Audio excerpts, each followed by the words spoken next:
All right, so let's do our close reading of Immigrant Picnic. It's the 4th of July. The flags are painting the town. The plastic knives are laid out like a parade.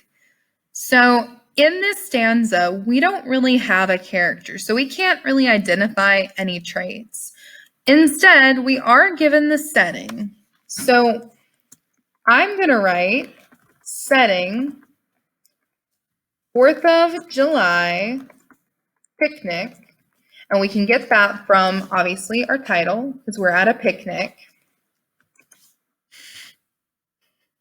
Then I'm going to add another little sub comment that sort of talks about what we're seeing. So consider this scenery. We have lots of people, lots of food, lots of fun, right?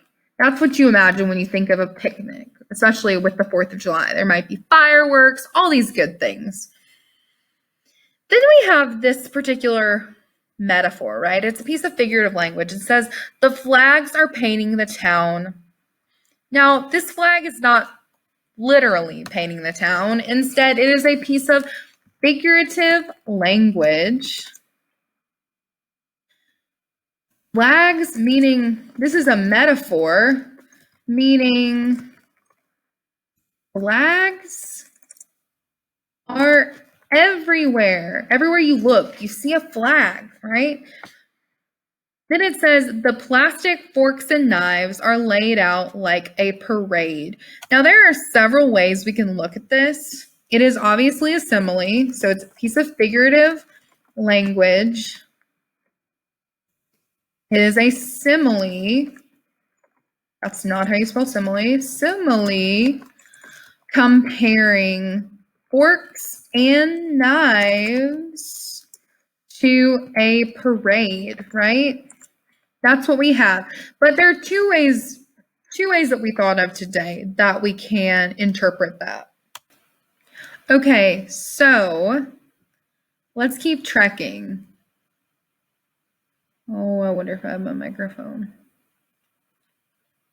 Hey students, I am back. I'm sorry for that weird interlude where I had to figure out whether my mic was actually working. So we just finished stanza 1. We've sort of broken that down, and we were talking about this simile here about forks and knives to a parade, right? So there are two ways we can look at that. This might mean, or this might, let me use this term. This might refer to the fact that the forks and knives were neatly placed on the table like the pieces or people in a parade. Or this might be a reference to the fact that it is the 4th, let me capitalize, the 4th of July, and that we often have parades on the 4th. Thus, it is building more of the scenery. So either one of those interpretations could be construed as right. So that's what I need to get across to y'all, especially with poetry, is a lot of it's subjective. So we just need to be able to pull back the layers of the onion and sort of figure out what means what. All right, so, and I'm grilling. I've got my apron. I've got my potato salad, macaroni relish. I've got a hat shaped like the state of Pennsylvania. So here we are meeting our character. We're talking about our narrator, and we learn a couple things about them. So our narrator likely likes to cook and probably eat. Oh, can I spell? Probably eat too. Smiley. And he or she seemingly likes his home state of Pennsylvania. And we know that indirectly, right? We had to do a little work to get there. They probably like to cook because they're doing it. They're grilling.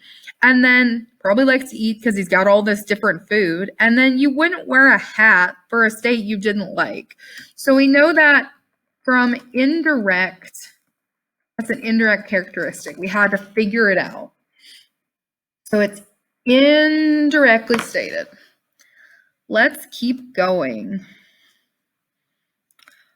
I ask my father what's his pleasure, and he says hot dog, medium rare, and then hamburger, sure. What's the big difference? As if he's really asking.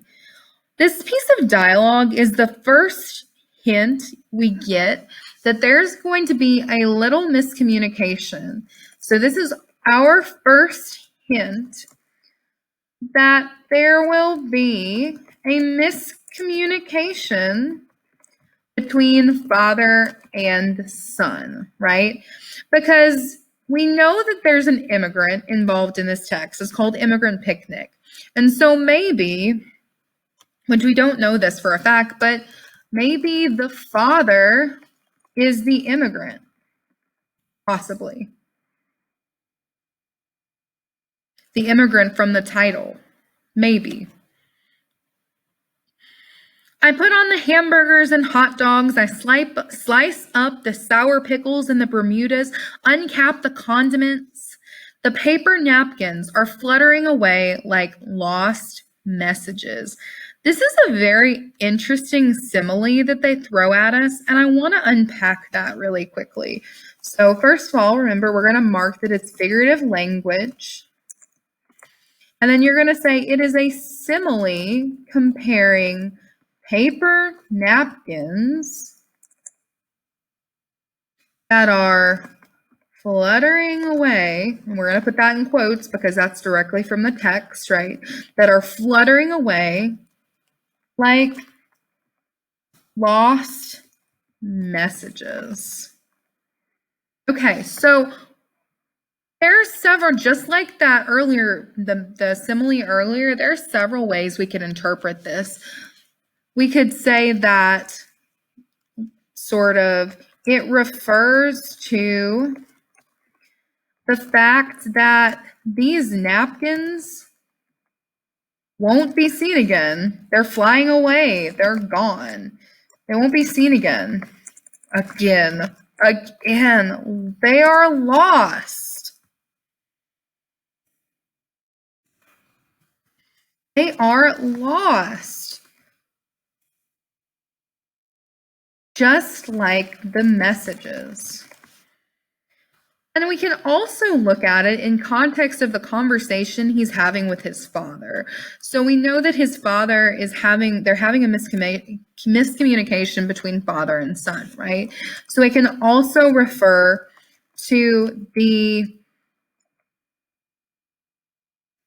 it refers to the budding miscommunication, or let's say between father and son. In a way, it can act as a bit of foreshadowing to the greater miscommunication later in the poem. And obviously, y'all haven't read the rest of the poem, so you might not have that information, but I am reading it going on 6 times now. So it is, every time you read it, you'll see more. So it's just about learning how to read critically. Okay, so did I submit that? I don't think I did, but hit reply. Very good. You're running around, my mother says, like a chicken with its head loose. Okay, right away, we know that this is not the phrase we use in America. So I'm going to put a note and say, Mother obviously struggles with American culture or American idioms as well. So she's also likely an immigrant.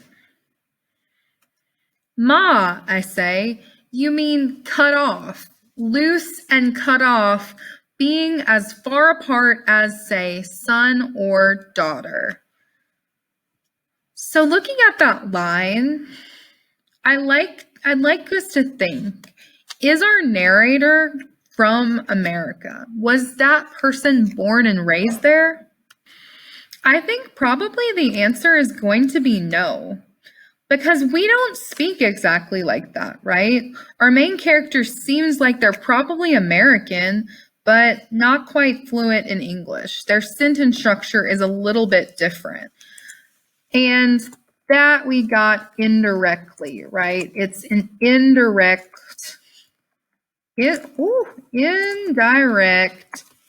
character trait.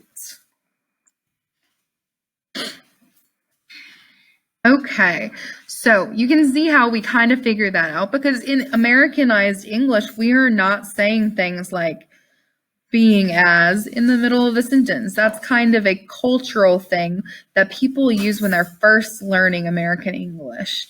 So possibly our narrator is also not from America originally. She gives me a quizzical look, as though I've been caught in some impropriety. I love you and your sister just the same, she says. Sure, my grandmother pipes in. You're both our children, so why worry? So this is interesting because suddenly we have the grandmother. So now it's Papa, Mama, and now Grandma. And they're all not understanding. They're all sort of missing the point on this language conversation. So father, mother, and grandma all are, quote, missing the point when it comes to language. I'm going to put an exclamation point because, exclamation points. All right. That's not the point, I begin telling them, and I'm comparing words to fish now, like the ones at Port Said, or the birds among the date palms by the Nile, unrepentantly elusive, wild. This is kind of a cool paragraph because it's different. So what we have here is the author continually adding things to this line of similes. So I'm comparing words to fish now, like the birds in the sea at Port Said, or like the birds among the date palms of the Nile. So we start out like I'm comparing words to fish, like the ones here, like the birds there. And then they give an adjective that they're elusive and wild. And so I know that we've all been in situations where we're trying to explain what a word means, and suddenly it seems like we lose our brain and we just go down this thought spiral of here's what this word means. That's sort of what our narrator and our author is doing here.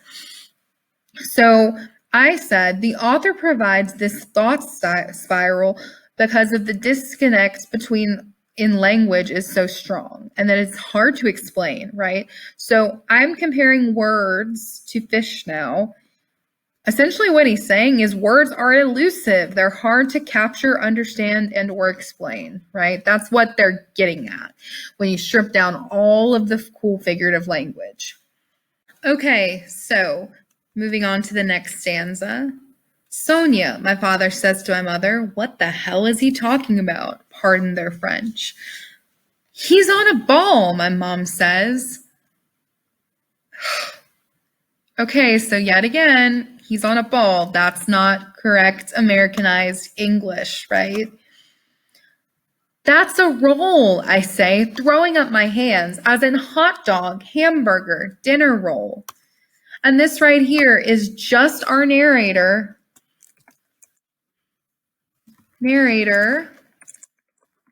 attempting to make connections for his family, right? So they'll understand this English, this weird English thing. And what about roll out the barrels, my mother asks, still talking about this roll thing, right? And my father claps his hands. Why, sure, he says, let's have some fun, and launches into the polka, twirling my mother around and round like the happiest top. This happiest top, this simile right here that we get, it tells us, and this whole conversation really between mom and dad shows us that the parents are oblivious to the, quote, problem here. They don't care that they don't speak perfect English. It's not bothering them. And my uncle is shaking his head, saying, you could grow nuts listening to us. Yet again, we don't say it that way. He's referring to nuts as crazy, right? Americanized slang, nuts equals crazy, misused. Got this. There we go. Misused, right? And then we have our final stanza. And I'm thinking of pistachios in the Sinai, burgeoning without end. Pecans in the south, the jumbled flavor of them in my mouth. Wordless, confusing, crowding out everything else. So here, in this last stanza, what we have is really our narrator being transparently very overwhelmed. He's struggling to assimilate to American culture, and he's very frustrated by his family's lack of understanding and his own. So he knows that he doesn't understand, but he's frustrated by his family and the fact that they're not understanding. And I get this word assimilation, right? I get that from the fact that he keeps mentioning things like the Sinai. He keeps mentioning things like Port Said. I hope I'm saying that correctly. And the Nile. And these things, I am assuming, are connections he's making with his homeland. And so it makes me think that he's struggling here to assimilate to American culture.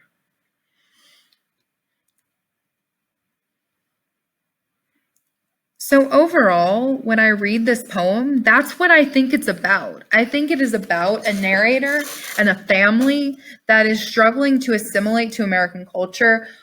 And especially for the narrator, he is frustrated by the fact that his family is not concerned.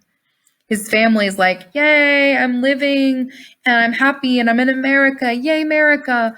But then our narrator is feeling like, but we're not doing it right. And so therein lies the frustration of her main character.